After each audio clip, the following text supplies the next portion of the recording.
Good afternoon, children. Welcome to online classes. Today we are going to discuss our fourth unit in physics, work, energy and power. Work, energy and power. These words are familiar for you, right, children? So what is work? You might have studied in your lower classes. Work is done by a force when the point of application of the force moves through a distance in the direction of force, right? Yes. So when a work is said to be done, when the point of application of the force moves through a distance, okay, point moves through a distance, then we say it is a force. We can also define work is equal to force into distance. Force into distance. Thus we can say work is said to be done when the point of application of the force must be displaced and the displacement must be in the direction of the force. Look at this picture. A man is trying to move a block, isn't it? Here in this picture, what is this? The force is, he is applying some force and the force works, and the force, what does the force do? The force make the block to move to this position. So the point of application of the force, here is the point of application, here he is applying the force, so this point has moved, am I right, has moved a distance, so the displacement has taken place. What about the direction of the force? The force direction also doesn't change. The force, he is applying the force in this direction, so the object, the same direction continues,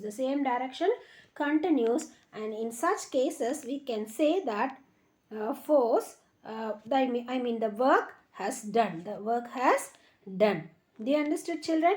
What about these two cases? In the other two cases, even though the force of application, the point of application of force is there, but the object does not attain any displacement, okay, it does not attain any displacement, so we can't say here the work is done.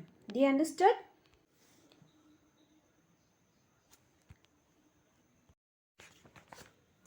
Consider the third figure. In this case, a man is taking a load at his head, and he is applying upward force W to overcome the weight of the load. To overcome the weight of this load, the weight of the load acts downwards direction. He does not do any work when he is standing because no work is done, because no displacement, no. So he does not do any work. At the point of application of the force, that is W does not move, am I right? While he is standing, W does not move, so there is no displacement, no work has done.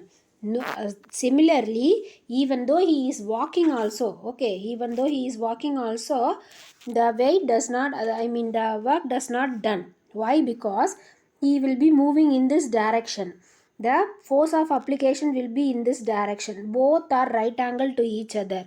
So whenever the displacement is right angle to the force of application, we can say, we say that work is not done. Work is not done. Do you understood this concept, children?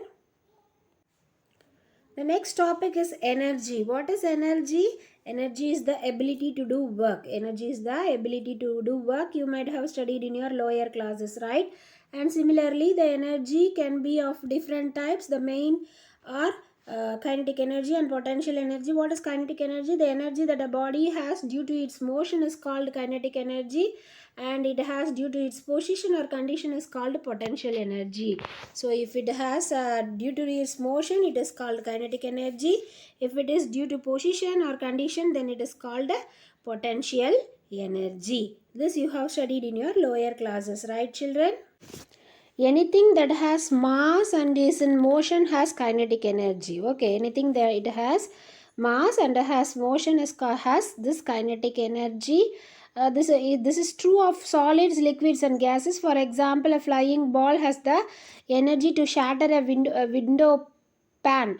A river flowing down a mountain has the energy to dislodge and carry rocks. A storm, that is air in motion, has the energy to uproot the trees, damage houses and so on, isn't it? This is similar to our current situation, no? Due to our climatic condition. Yes, think all of that.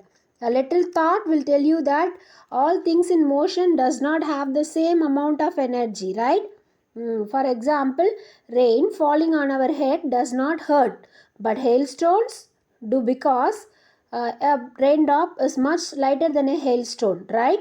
That means the kinetic energy that something has, kinetic energy that something has depends on its mass. Okay, the kinetic energy depends on its mass. Also, a light breeze cannot uproot trees, but a storm does. Am I right? A light breeze cannot uproot, but a storm will do.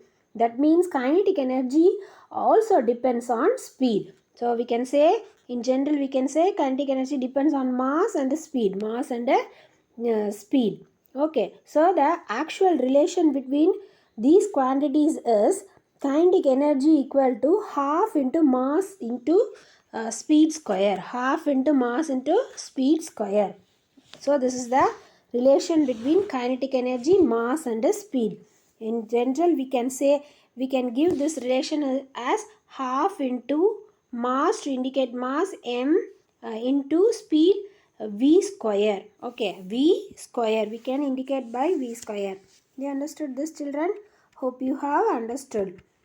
Yes, this is the relation of kinetic energy. Hope you have enjoyed today's class very well, children. Meet you in the next class. Thank you.